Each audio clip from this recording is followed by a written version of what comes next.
Hey everyone, thanks for joining. Here with Dennis, I want to kind of introduce what we're going to be doing on these videos. We're trying to do a weekly, bi-weekly video talking about, it might be Dennis, his background, Goldspot, the industry, other hot things going on in the markets. And I encourage anyone who's watching these, if you've got questions, concerns, feedback, love to see them below. We're definitely going to mix in some Q&As and some more interactive stuff. But first things first, Dennis, how are you? Great. How are you? Thanks for having me on. I'm good. I'm good. We were talking about how much snow is outside today. A Turns out we're bit of snow neighbors. surprised us. But here, well, look, this one's going to be hopefully a pretty interesting one. We're going to learn more about you and your background. Typically, I like to kick it off with kind of where you went to school, and we'll kind of go through first couple jobs and go from there if you want to kick it off. Sure. Okay. Well, I'm a geologist by background. I actually went to Brock University in St. Catharines, one of the few geos that went to Brock. But no, it was a great school. We had a really small program. I was one of I think 6 people in my class, so lots of one-on-one time with the professor, so to speak. And it was it was really good, a good experience there.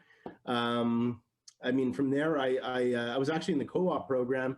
I actually started off a little in the environmental stream, so environmental geosciences, and I switched over to earth sciences, like proper kind of hard rock, more geology, because that's what interested after my first co-op placement.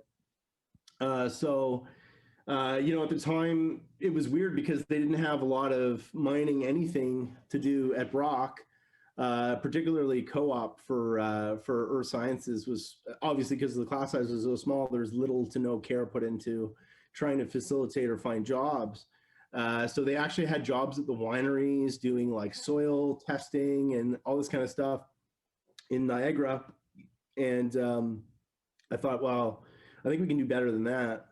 So there was a pamphlet on the table for PDAC, so the Prospectors and Developers Association conference in Toronto, which is, of course, the largest mining show in the world. And they had this pamphlet on the table. And a friend and I said, you know what? Let's print off some resumes. Let's go ahead down to that thing and see what we got. And I walked out for the job, a couple of job offers. One was with De Beers, and the other one was with Kirkland Gold. And I actually took the Kirkland job offer. My friend took the De Beers offer, and I wanted to switch. I said, well, I'm going to switch from Kirkland Gold over to De Beers. And then the co-op department said, no, once you take a job, you take a job. So here I was headed up all my lonesome to Kirkland Lake for the summer. The summer turned into much longer than that, more than a year. They had a growing kind of company, some turnover in the staff, which sort of they asked me to say, hey, listen, do you mind staying a little bit longer? We'll check and see if you can get some more credits if you stay longer. And they'd put some training work into me at the time. And so I stayed on and was basically heading up the underground sort of mine geology side of it.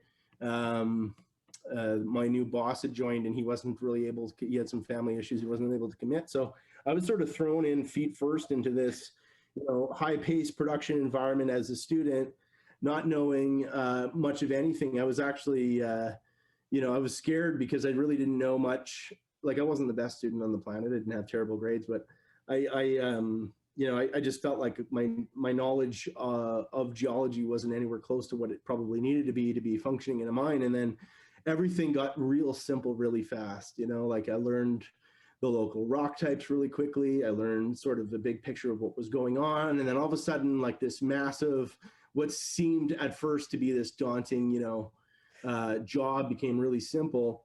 And then I got a taste of the money and it was like amazing. I think I was the highest paid co-op student in Brock University history.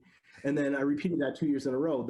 My next year, when I did finally go back, I got another job in Norway doing nickel exploration for a company called Blackstone Ventures. And then I went out to Norway and spent same thing. I blew way past my co-op kind of time frame, but the money was so good and it was just such an exciting experience. And that's really when the bug bit me, the gold bug bit me, the industry, the whole thing. I watched nickel go from like $25 or $22 or something down to like $9, and then everybody was without work, and it was like crazy. Thankfully, I could just go back to school and whatever. I then transitioned in with Goldcorp. I was in Red Lake. I was in Timmins after that. I didn't like Red Lake. I liked the company. I just didn't like the town.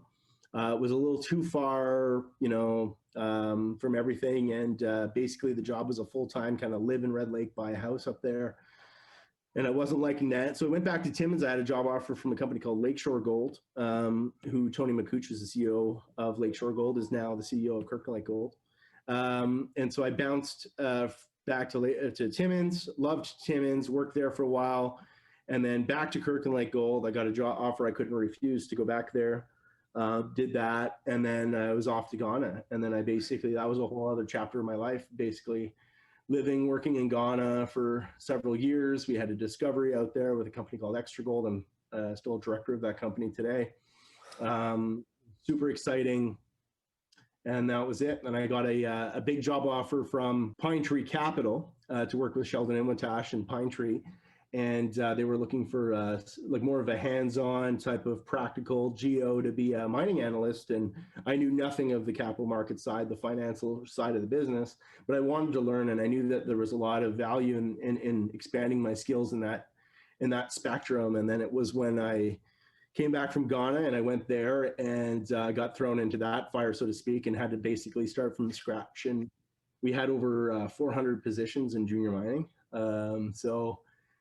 Across the board, different types of commodities, different companies. So, I had always been this sort of Archean gold guy. And then I all of a sudden dive into this world of like lithium and, you name it, I was looking at it. And, we owned a bunch of shares in it and blah, blah, blah. And flew all over the world, met with all kinds of different people. And I got to really know the DNA of an exploration story and really the exploration stock. So then with all of that, a bit more on the story, and sorry, I keep blabbing on forever and ever. Oh, this is fantastic. Keep going. It's a long answer to a short question, I guess. I dove into the ML side. So I actually had my friend and I, CJ, we met up with Vincent. Vincent headed up a group from the Institute of National Research in Quebec City, and they called themselves the data miners.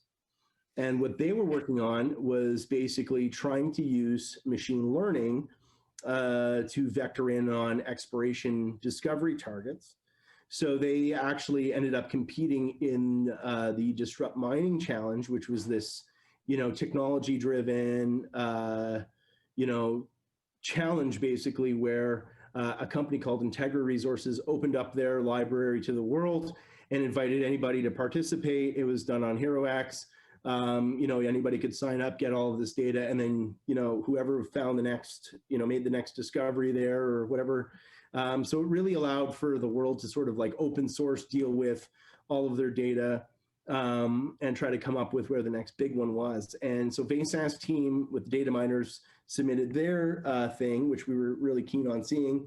We actually went out there and met up with him and the team at the show. Went through the whole thing. They took second place in the challenge. This is something that was like, oh my God, at this point I was like, this is exactly the future of this business. And then that's, that was history in the making. We got together, CJ and I flew out to Quebec City, and we sat down with the team and said, let's start a business around this. And that's where Goldspot was really born. Yeah. Holy.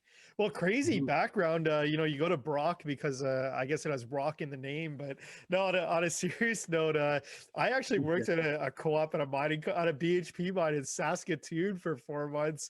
As an accountant, pretty rare, then oh, really? Yeah. got a job with Deloitte afterwards. So, he said goodbye to mining, but still, interesting time. So I could share very similar stories with you. Right on a camp, you're working. For me, I wasn't really on the ground. I'm still working in an office, with just having to be at the camp. But interesting times. They were doing potash, so whatever. Different than gold, a lot less sexy. But interesting. So crazy background. Pretty well traveled, it sounds like. I gotta ask, did you have a favorite? Like, did you have like, hey, this is pretty awesome, I was a part of this discovery, or whatever that you want to say that people might know? Yeah, I mean, so historically, sort of my favorite was Extra Gold because Extra Gold was this weird. I mean, so I was actually, I sort of gave you the super simple version, but my uncle's friend, so I met this guy Christmas. My uncle says, "Oh, my friend has a gold mine in Africa, and you got to, maybe I'll reach out to him and see if he need help from a geologist or something." And so I ended up talking to these guys, and it was like an alluvial placer gold mining operation, which is very similar to what you see on like Gold Rush, Alaska, like that style. And so I was mining alluvials, and I kind of got thrown into this mess. And here I am with like actual formal mining, training and geology and all this kind of stuff, with like zero skills applicable to this, like very little skills applicable to this actual type of mine. This is exactly like Gold Rush, Alaska. We had, the guy with the ponytail that was riding around on a golf cart and was like the superstar mechanic. We had this like, surfer dude from California who was, we had all these like, it was like almost like a reality TV show, this like cast of characters. And anyways, and so it was a pretty interesting business. We ended up selling the business. We did very, very well. So I got lucky. I sort of applied some good sort of practices in terms of like, you know, quality control in the sampling, that sort of stuff, putting the, Humpty Dumpty back together to try to figure out where the best pockets were to mine. We essentially went there, we mined the sort of the best parts, and we tripled revenue like very quickly within, 3 to 6 months. It was wild. And then he decided to sell the company. So being a geologist, I was working on this project, and there was this massive mountain range. And there was a Canadian junior company called Extra Gold that had this thing, and they had the claims up in the mountain range. And I said, it's interesting. All of this gold came from those mountains. Like all this, alluvial river type of, placer gold was eroded and came from those big mountains up there. Love to go up there and find the source. And so this company had, at the time, they were actually also in the sort of placer mining kind of thing, and they hadn't really done any real formal exploration. And a fellow by the name of Yves Clement had just started with them, and they were sort of getting things together. And Jim Longshore and Yves, and they had their claims, and they were working it up. And it was actually funny. I came back to Toronto in 2000, and I want to say it was 2010. And I had an interview with Pine Tree Capital at the time through some friends. I actually didn't take the job, but Jim called me because I had met him in Ghana, and he called me up and said, "Hey, are you around Toronto?" And I said, "Yeah." He says, "Well, do you want to come over for a meeting? We're all here." And I went over there, and they said, "Listen, do you want to come back to Ghana and be the project geologist and work with Yves? And we just raised a bunch of money. Let's go find this thing." So it was super exciting because it was actually a true virgin exploration story. And, a lot of times we go back to areas in this industry where, discoveries have been made and gold's been known about and found and whatever, and you're sort of following up and blowing the dust off of some old, text and going, well, somebody back somewhere did some work, and I'm going to pick up where they left off. In this case, it was just from scratch. It was just jungle, a mountain. And we started, geochemistry and all of the great, we just sort of took baby steps and got into it. And right away we had, a success and a discovery, and it was a true, real discovery. And so it didn't amount to be the largest in terms of ounces and grade, but it's still nothing to shrug at. It was really, really interesting. And a great area code, like a huge land package. And they're still exploring today. The company's awesome, and happy to still be a part of it. But that was really super exciting. But I cannot ignore, in terms of favorite things, Newfound Gold. So around the same time as I started Goldspot, we had Newfound Gold, which is basically its sister company, and we went and we picked up some land in Newfoundland. And, there was a whole bunch of prospectors around the highway, and there were, there's this high grade gold at surface. And, like the tires have been kicked on it quite a bit in the past from different groups, but it was really, really like sparsely explored. And there was all this negativity towards the Maritimes and gold and all this kind of thing. And I sort of stepped back and said, shit, this is huge. There's something big going on here. And And then, I went there and I, walked the walk and kicked some rocks, and I found all kinds of visible gold, like just myself, when I was there for like a weekend. And I thought, you cannot have this much gold without something, serious being here. So we moved that ahead. We drilled it in the fall of 2019. We just did our IPO last year. We're sitting right now around 400 million market cap. I'd have to check specifically on what that is, but we've got $70 million in cash in the till, probably, arguably, I think the most exciting discovery in the market right now, specifically here in Canada. We're hitting, repeat after repeat massive numbers. This thing's just proving out to be something absolutely massive, way beyond our wildest dreams. Just an absolute tremendous win. Yeah. And Goldspot, of course, has a royalty on this thing, and these two companies were pretty close, and so I have to say that's now taken on my favorite. Well, hey, that's a good favorite to have. And I mean, we'll go into kind of course, more Goldspot stuff next week. We can definitely talk, you go from the geologists with these crazy backgrounds to get it on more of the kind of tech side of things, which I think is extremely interesting, and there's some good angles to talk about. But now, really my last question for you, talk to me as of course the executive chairman. What does your day-to-day, week-to-week look like at Goldspot? It's a lot of frisbees in the air at once. So what I focus on primarily is a lot of our sales pipeline. So I'm always looking at, networking with other people, with other groups, looking for value out there. Goldspot functions as a service company, as an investment company, a royalties company, a technology company, all in sort of one. And it's a big mouthful, but, so I'm always looking at, opportunities and where we can grow our business and where we can take things. From a progress perspective, looking at where the news flow can come out of, whether it be work with our clients. I mean, there's sort of news buried everywhere, and I think we've only kind of tapped into, probably 10% of it, but it's just a ridiculous, it's just a sort of ridiculous rabbit hole to go down every day in terms of all of its moving parts and things. So I guess, most of my day is really on the phone. I hate to say, I'm working with, I review projects oftentimes with the team when we're, doing sort of incremental progress updates with a particular client. And I just sort of peek my head into the engine room and see how things are coming along, and put in my feedback where applicable, and then helping to garner new business deals. Yeah, that's a good update. That's a busy day, busy week, and sounds interesting. We'll be able to talk about some of the clients, in future videos. I'll leave those teasers for then.